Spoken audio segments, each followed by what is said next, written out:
Sore dari Puncak Ilaga, Sersan Kepala Daniel menyampaikan saat ini terjadi kontak di pos Ilaga Puncak.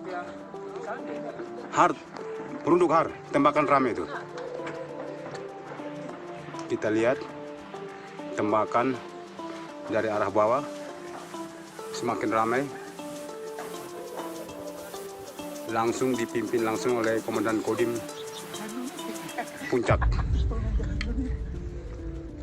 Eko, di situ nggak ada perlindungannya, Eko. Itu tuh. Mana? Ya, kita lihat. Antunis, ayo, rekan-rekan siap. Jangan lengah, tembakan semakin ramai.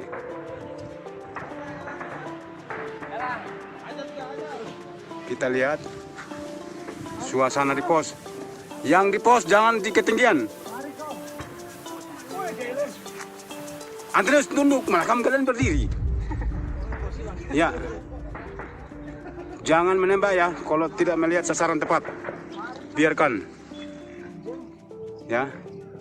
Posisi siap siaga walaupun pakaiannya seadanya. Yang penting senjata siap. Ya, kita lihat dari pos Ilaga kurang lebih 1 kilo 2 kilometer terdengar bunyi tembakan dan diselingi dengan letusan GLM dari pasukan Rider 500 ditambah batalion 715 Kopassus, Elang, Bin semua turun. Dari rekan Brimob juga ada, tidak berani berdiri menyuting langsung karena tembakan semakin ramai. Semoga semua ya letusan GLM terdengar. Ya, terdengar. Iya, dilihat tembakan ramai. Ya, tembakan ramai Puncak Ilaga.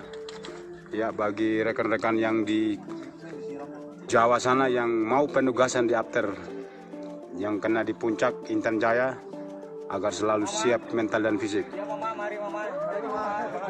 Mama, lari ke pasar aja. Ya, terlihat masyarakat sudah mulai lari. Ya.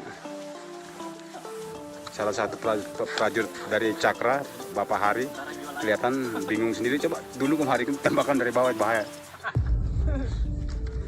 Ya, rekan-rekan ini pasukan dapur juga ada di sini.